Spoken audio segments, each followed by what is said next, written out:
Mohon penjelasan ringkas tentang Hizbut Tahrir, PKS, FPI, Ikhwan Muslimin, dan lain-lain. Jadi satu buku khusus. Hizbut Tahrir itu terjemahannya adalah Partai Kemerdekaan. Judulnya sudah agak aneh.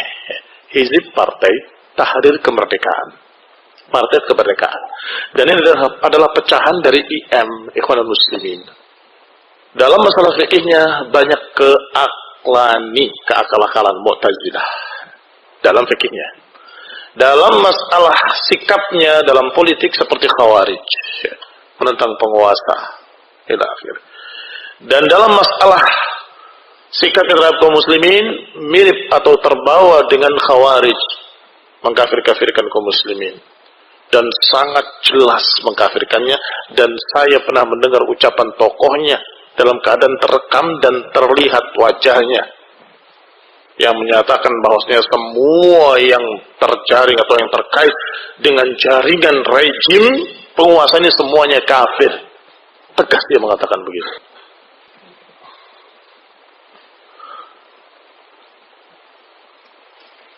Kalau PKS partai, ya.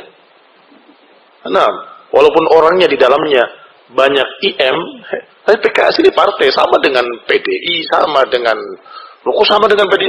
Ya kan dulu Islam, sekarang bukan. Sekarang kalimatnya umum.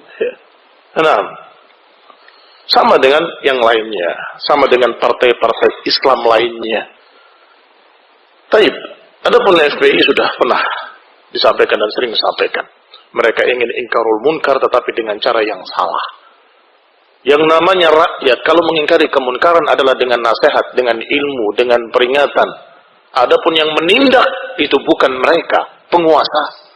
Rakyat tidak berhak untuk menindak secara fisik. Tidak boleh. Kita sudah pernah tanya, ya Syekh, kami disebut sebagai penguasa dalam penguasa, negara dalam negara, karena kami terfitnah dengan jaringan komando.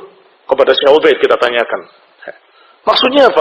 Maksudnya karena kita merintah ini, merintah itu. Tugasnya para da'i adalah menyuruh kebaikan, mencegah kemunkaran. Tugasnya para da'i. Apakah kau menghukum mereka dengan dicambuk? Apakah kau menghukum mereka dengan menangkapnya, memenjarakannya? Apakah kau menghukum mereka? Tidak, ya. Kalau tidak dikatakan komando. Jadi alhamdulillah, Syekh Ubaid menyatakan tuduhan dari tuduhan dusta. Teruskan, kata beliau, dakwahmu bahwa itu bukan negara dalam negara selama engkau tidak menindak mereka secara fisik, karena itu haknya penguasa, bukan haknya kalian. Kalian hanya menasehati, memperingatkan, memerintahkan pada kebaikan, melarang kemungkaran. Kamu jangan ngajar, kamu masih bodoh, belajar. Komando? Bukan. Kamu nurut, alhamdulillah. Kamu nggak nurut, ya urusan kamu. Saya sudah nasihati. Kamu itu belum pantas untuk mengajar. Kamu duduk belajar.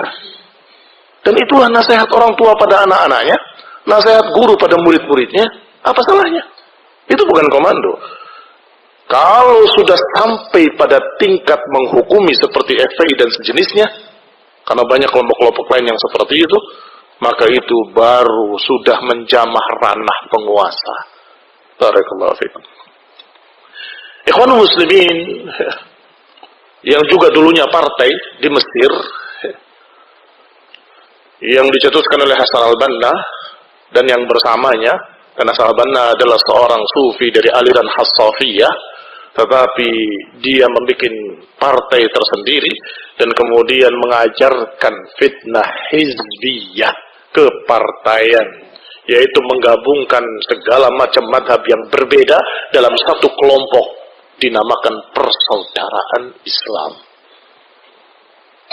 Ya kalau kita ajak mereka kepada pemahaman salah, pemahaman yang benar, pemahaman yang lurus, wabihi wa ni'mah, itu bagus.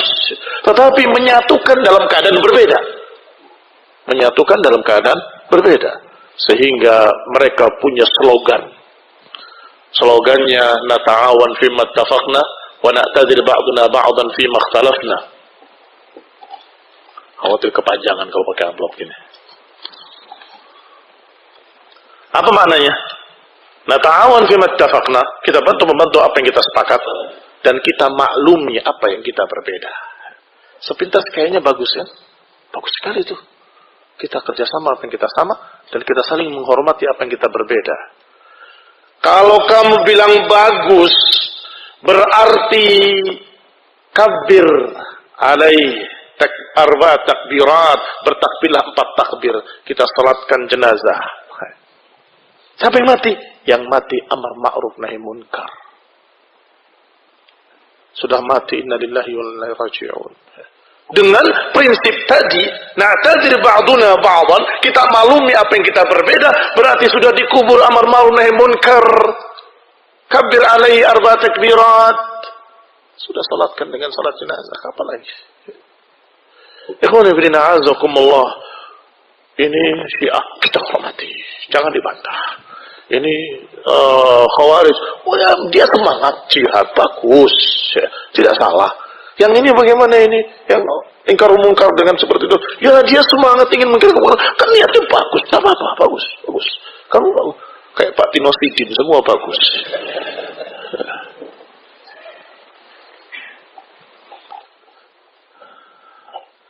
Ikhwani fiddina azakumullah.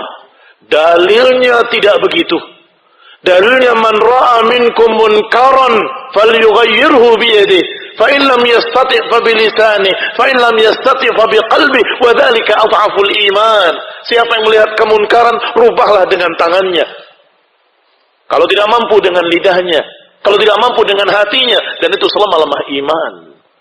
Harus kita ingkari kemunkaran, bahwa aliran Syiah Rafidhah sesat, menyimpang, berbahaya. Akidahnya kufur. Sikapnya selalu membuat kekacauan, menumpahkan darah, memberontak pada penguasa, memecah belah kaum muslimin. Harus diterangkan kebatilannya.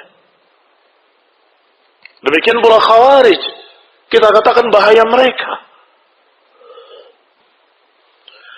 Akhirnya dari Ikhwanul Muslimin, setelah terlihat belangnya, jeleknya, dibantah oleh para ulama, mulai pakai nama baru lagi. Kami bukan Ikhwanul Muslimin, kami Salafi, kami Ahlus Sunnah juga, sama dengan kalian. Tetapi tidak mesti orang yang salah harus kita salahkan. Maksudnya, ya kan orang salah pun punya kebaikan.